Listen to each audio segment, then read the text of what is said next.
You have some time to look at questions 1 through 5.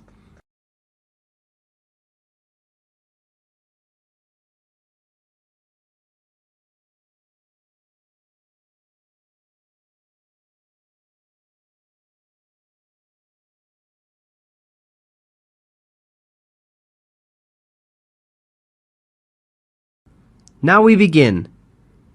You should answer the questions as you listen, as the recording is not played twice. Listen carefully to the conversation and answer questions 1 to 5. School of Architecture, Professor Bert's office. Oh, good morning. I was wondering if you could give me some information about the forthcoming Architecture 21 conference. Dates, enrolment procedures, costs, that sort of thing. Well, the conference runs from the 18th to the 20th of October. 18th to the 20th of October. Oh, good. I'll still be here then. And, where exactly is it being held?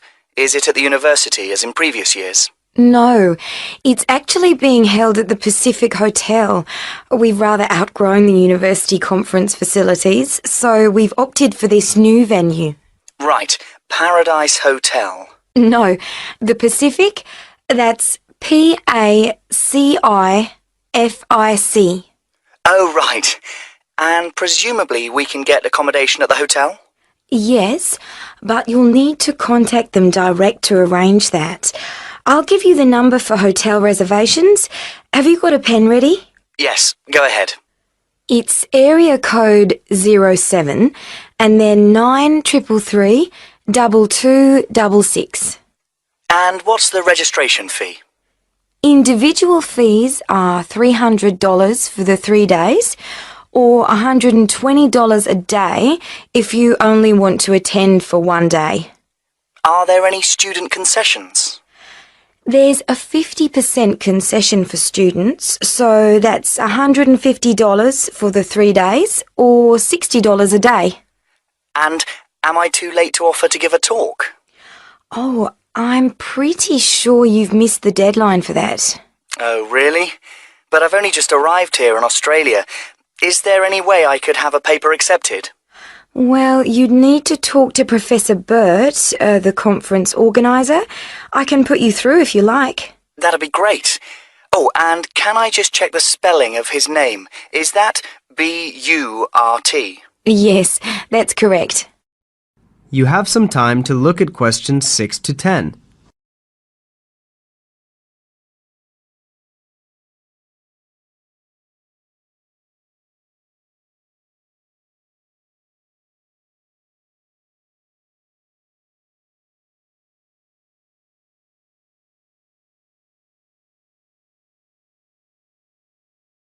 Now listen carefully and answer questions 6 to 10.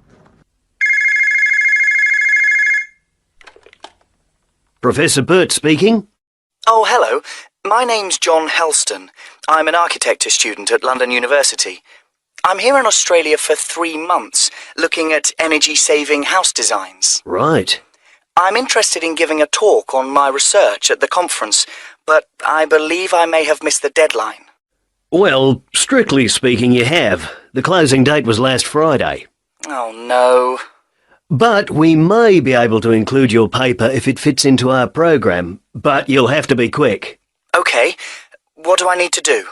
Send me a summary of your talk, and make sure you include an interesting title for the talk, something to attract people's attention. Okay. Interesting title. Right. I'm looking at ways of designing buildings for tropical climates that don't rely on the need to include air conditioning, so I'm sure I can come up with something. Yes, quite. But remember, the outline should be no more than 300 words. Right. I'll try to keep it down to 300 words, but would 400 be okay? No, not really, because we have to print it in the proceedings and we just don't have the space. Sure. I understand. And also, can you send me a short CV, the usual stuff, name, age, qualifications, that sort of thing? Right. Okay. Short CV. Actually, you can email it to me. That'd be quicker. Sure.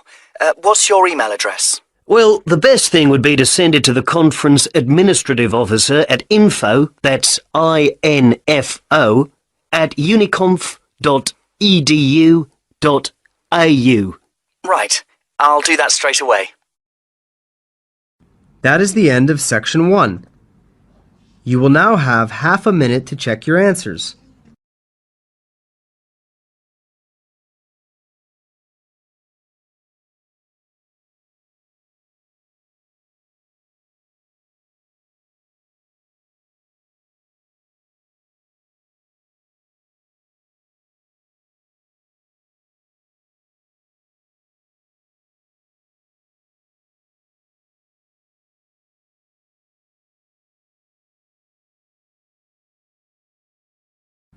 Now turn to Section 2. Section 2. First, you have some time to look at questions 11 to 15.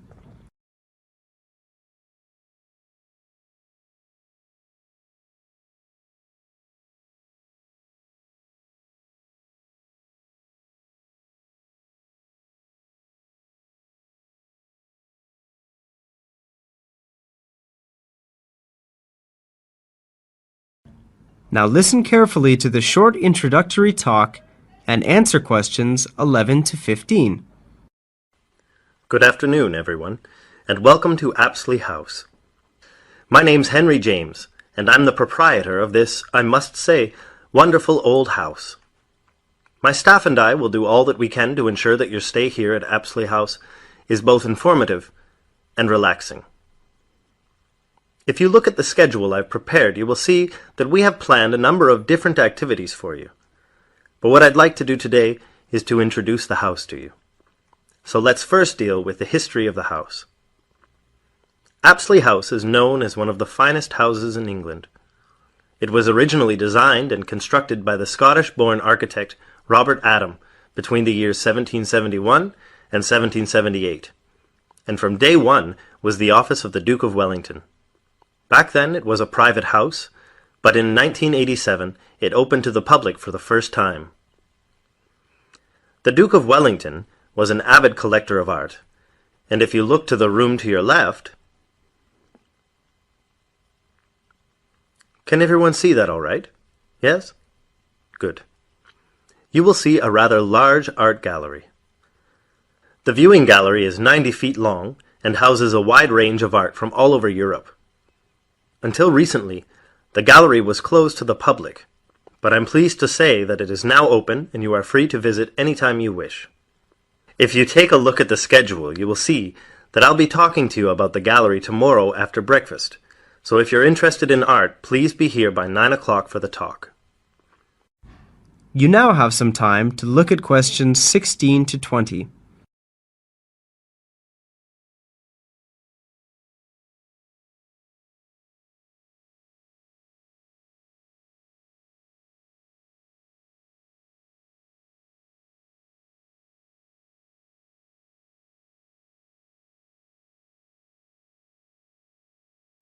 Now listen to the rest of the short introductory talk and answer questions 16 to 20. This room here, to your right, is the cafeteria. Breakfast is served from 7:30 to 8:30 a.m., although you can request breakfast in your room if you prefer. The dining hall serves a traditional English breakfast, although vegetarian food is available on request. Just let the kitchen staff know the previous evening. Outside you will find a magnificent garden. A section of the garden was converted into a car park in 1990 to make way for the growing number of visitors. Nevertheless, much of it remains and is an ideal place for you to wander and enjoy the peace and quiet, or simply sit and read. There are a lot of animals in the garden, including birds, squirrels, rabbits, and not to forget Felix the cat. Now don't be alarmed if the animals come up to you. They are used to people and very friendly. Anyway, dinner will be served at 7, so in the meantime, please feel free to simply wander and enjoy the hospitality Apsley House has to offer. That is the end of Section 2. You will now have half a minute to check your answers.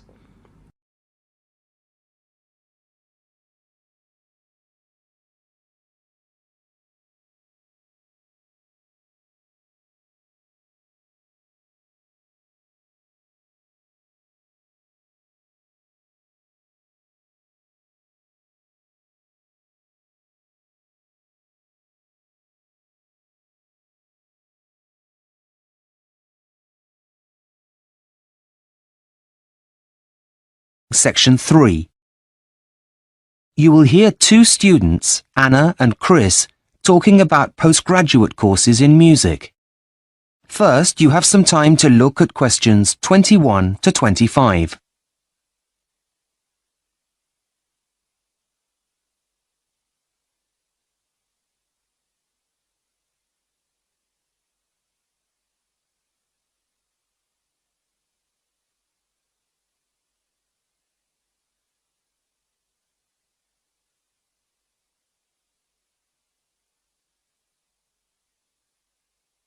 Now listen carefully and answer questions 21 to 25. Hi, Chris. What are you doing here? I thought you were supposed to be revising for your finals in the library. Yeah, well, I decided it was time for a break. I really wasn't being very productive, so thought I'd come and have a coffee and some fresh air to see if that'd help. What are you doing with all those prospectuses? Well, I'm trying to decide which university to apply to for my MA in music. The choice is really overwhelming. Well, that certainly is a big pile of prospectuses. Maybe talking about it will help you at least narrow it down. I've got some time, and to be honest, it'll be a welcome distraction from my dissertation. Great! Thanks, Chris. So far, the universities that appeal the most are the Academy in London, Leeds Conservatory of Contemporary Music, and the Henry Music Institute, which is also in London. I'm not an expert, but wouldn't the Henry Music Institute be the best, as it's the one that everyone's heard of? Well, yes and no. Leeds Conservatory of Contemporary Music is also pretty famous. And although the Academy in London is less well known, they've got some excellent modules on offer. But still, it's always good to have a well-known name on your CV, even if Leeds Conservatory of Contemporary Music and the Academy in London are good. What about the entry requirements? That might help you to make a decision. Well, funny you should say that, as I was just looking at them. The Academy in London requires an audition, as does the Henry Music Institute. Leeds Conservatory of Contemporary Music doesn't? No, they want candidates to compose a piece of music instead, before attending an interview. Don't the others require you to do that? Compose, that is. No, the others ask you to write an assignment, stating why you want to join the course first of all. But if I pass that stage, then I'll also have to attend a face-to-face interview, like the other two places, with the head of school. Assuming that goes okay, then I'll be accepted onto the course. Right. Sounds tough. I know, but I suppose it's for a master's degree, so I wasn't expecting it to be easy. What about the fees? Are they all the same? Well, surprisingly, the fee structures are very different. Why's that? I really don't know. But, for example, the Henry Music Institute is the most expensive, at £8,000 a year. Next comes the Academy in London, and the cheapest is Leeds Conservatory of Contemporary Music. How much are they exactly? Well, for a full-time course lasting 1 year, it's £7,000 at the Academy in London and £6,000 at Leeds Conservatory of Contemporary Music. Okay. Well, what other expenses do you have to take into consideration, like train fares, for example? If you're going to be travelling home and back during the holidays, that's got to be a factor. I'm not worried about that. Though insurance is an added cost, as I'll need to make sure my instrument is covered. However, all of them require me to send in a cheque for the charges for applying before they'll process my application. Is that normal? Apparently. Can I have a look? Yes, of course. Here you are. What is it? Well, I think you might have a problem. Why? What is it? Well, it says here that the deadline is January the 9th. That's next week. Where? let me see. Oh, you're right. Which prospectus is this? The Henry Music Institute. Oh no. What am I going to do? Make your decision now. Is the closing date the same for all of them? Let's check. Look here. Leeds Conservatory of Contemporary Music is on the 19th, but the Academy in London isn't until the 30th of this month. OK, I'd better hurry up and make a decision. Before you hear the rest of the conversation, you have some time to look at questions 26 to 30.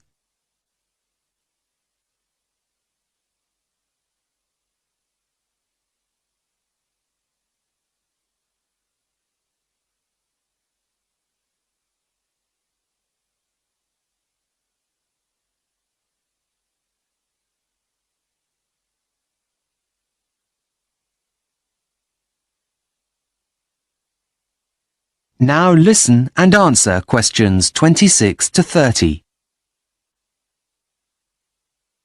Right. Now, apart from those 3 colleges, I also wanted to have a quick flick through Northdown colleges and the one from the James Academy of Music. Look, here it is. Facilities at Northdown College. What does it say? Well, it has a library with a dedicated historical research section that's world famous. That's all very interesting, but it's not going to make me go there. OK. The Academy in London has 4 campuses all around central London. They all have large common rooms, and there's one 24-hour cafeteria at the biggest site. That's nice, but for me, the most important thing is somewhere to practice. Yes, of course. Right, now, where did I see it? OK, here it is. Look, now this is good. Leeds Conservatory of Contemporary Music has over 100 teaching and practice studios. What a luxury! Here there are only 10, and it's really difficult to find one empty, so I often have to play in the gardens. Oh dear. Anyway, that's the past, and this place looks great. Well, what about the Henry Music Institute? Look, there's a new suite with the latest that technology has to offer, and a small museum dedicated to the history of music. That's really impressive. I don't think I'm really that interested in using computers while making music, so that's not a selling point, really. But look, this place is interesting. The James Academy of Music. It comes recommended by lots of people in the music industry. And all of its courses have a business element, as well as having a professional studio for recording albums. Wow, that sounds really cutting edge. So, are you any closer to making a decision now? That is the end of section 3. You now have half a minute to check your answers.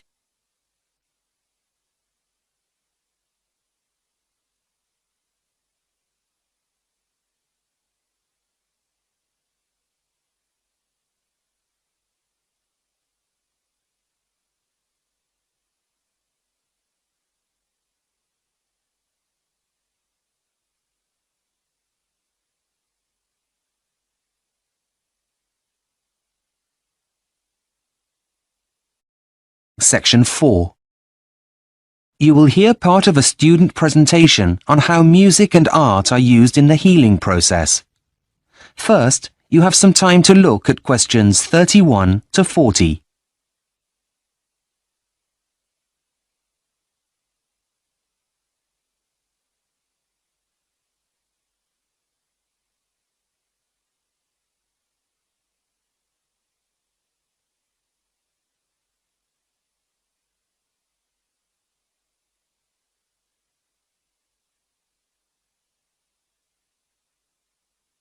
Now listen carefully and answer questions 31 to 40. Hello everyone. Before we continue with our lectures on the history of music and art, We'll be listening to Michael's presentation on how music and art are being used to help with the healing process in the 21st century. Michael, are you ready to begin? Yes, I think so. Thanks, Professor. Right, good morning all.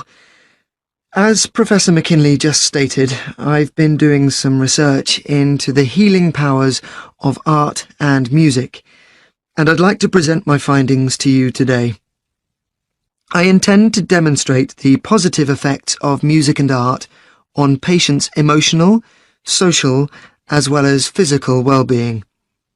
Let's begin by going back in time to the most famous of nurses, Florence Nightingale.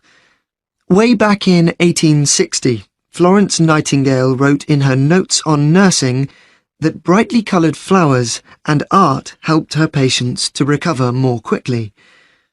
Although her comments were viewed with scepticism at the time, she was, we believe, the first of many health professionals to state this. Over the following years, there were many other studies that tried to prove that a link between art, music, and health exists, but very few of them were strictly controlled, so the results were variable and therefore unreliable. However, one American study was different.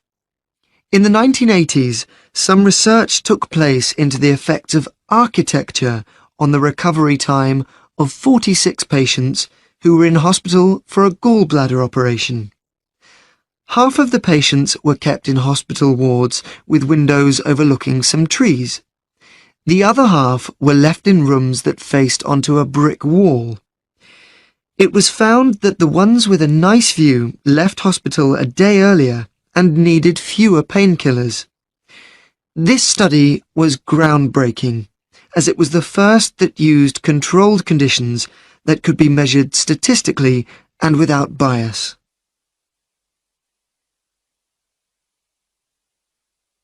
Now I'd like to bring you up to date and take a closer comparative look at 3 research projects on 3 very different types of patient. The first monitored the health of unborn babies.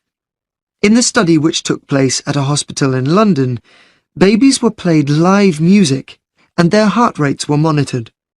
A healthy baby's heart would beat around 110 to 160 times a minute, but researchers found that their heart rate increased by up to 15 beats a minute on average without the mother's pulse changing.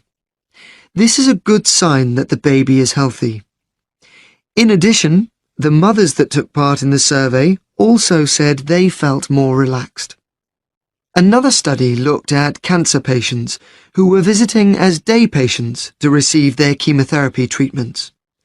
They were treated in a room that had artistic pictures hanging on the wall. The pictures were changed each week so that the patients would not have to look at the same ones week after week. When questioned afterwards, patients said that they felt less pain because the images helped take their mind off the treatment they were receiving. They also noted general improvements in their well-being. Finally, the last study analysed the treatment of a group of elderly patients who were in hospital to have a hip replacement operation, and so they needed to stay for around 10 to 14 days. The researchers played them 30-minute tracks of soothing classical music, but not every day, and then monitored their progress using a questionnaire. When asked to rate how they felt both with and without music, the patients consistently stated that they felt less anxious on the days when they had the music playing. There was a second, unexpected but completely understandable result from the research. The staff liked the music so much that they said they too felt happier and that they would be less likely to leave the hospital for a job elsewhere if it were to continue. Now that has to be a good thing, which will also have a positive effect on the quality of the treatment patients receive. In conclusion, I'd like to bring to your... That is the end of section 4. You now have half a minute to check your answers.